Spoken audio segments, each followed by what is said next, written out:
Сәлем достар, бүгін ең қарапайым әрі тез дайын болатын саңырауқұлақ дайындаймыз. Ең алдымен қазанымызды қыздырып, майымызды құйып, жақсылап қыздырып аламыз.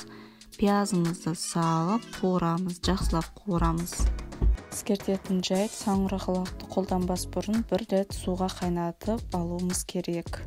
Пиязымыз қуырып болғаннан кейін етімізді салып, жақсылап жарты сағатта қуырып аламыз. Тұз салуды ұмытпаймыз.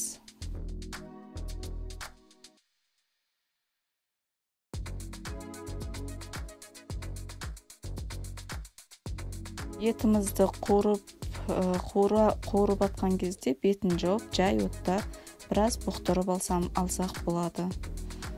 Бетіміз қуырылып болғаннан кейін саңырауқұлағымызды жақсылап турап, қосып, араластырып, жақсылап қуырамыз. Саңырауқұлақты да жарты сағаттай бұқтырып қуырамыз. Жарты сағаттай жартылай дайын болу керек. Одан кейін жақсылап картобымызды турап, саңырауқұлаққа қосып, бірге қуырамыз. Тұз, бұрыш, дәміне қарай қосамыз.